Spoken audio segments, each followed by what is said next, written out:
Eclipse se présente comme un panneau de contrôle sur lequel il y a plusieurs vues.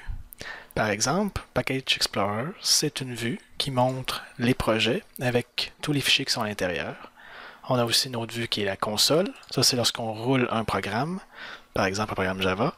Ça va afficher ce que le programme afficherait dans une console normale, donc en ligne de commande. On a aussi la vue Markers, qui va montrer les problèmes dans Java, dans HTML, dans n'importe quel langage que vous utilisez.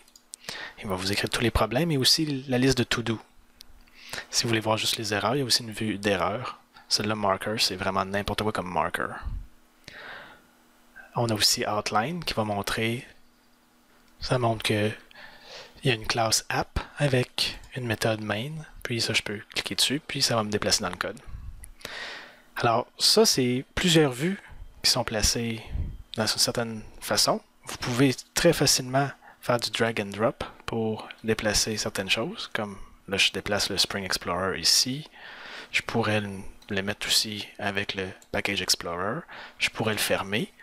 Puis souvent ça va arriver que vous allez fermer par inadvertance une vue. Alors vous pouvez aller la rechercher. Je vais vous montrer comment faire. Ou encore, si vous avez une perspective, ça c'est plusieurs vues qui sont dans un certain agencement, comme là, présentement, je suis dans la perspective Spring. Si je clique droit dessus, je peux faire Reset. Puis là, ça va me demander si je veux le remettre comme au début. Et puis, je fais oui. Alors, Spring Explorer est revenu ici.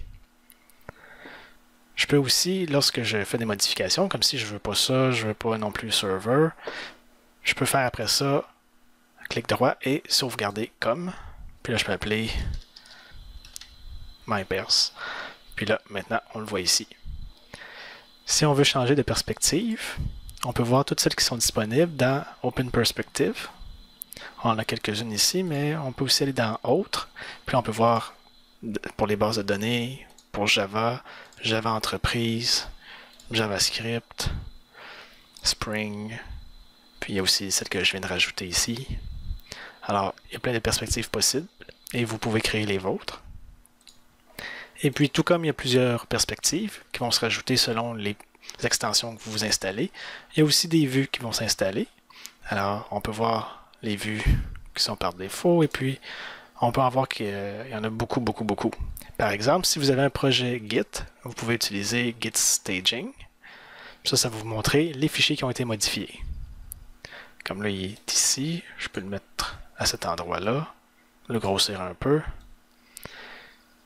Et puis là, je vois tous les fichiers qui sont nouveaux. Si je double-clique sur un, ben, je vais voir une différence. Comme c'est un nouveau fichier, la différence c'est qu'il n'y avait rien avant, puis maintenant il y a quelque chose. Mais s'il était déjà là, ben, on verrait une comparaison. Par exemple, il y a lui ici. Ben, il y a juste un petit ajout ici. Une autre chose intéressante, c'est qu'on peut maximiser une vue ou la minimiser. Alors, si je minimise, maintenant, elle est rendue sur le côté ici. Alors, je peux faire Restore.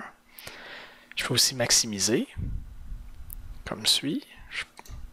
Le restaurer aussi. Mais plus rapidement, vous pouvez aussi double-cliquer sur l'onglet.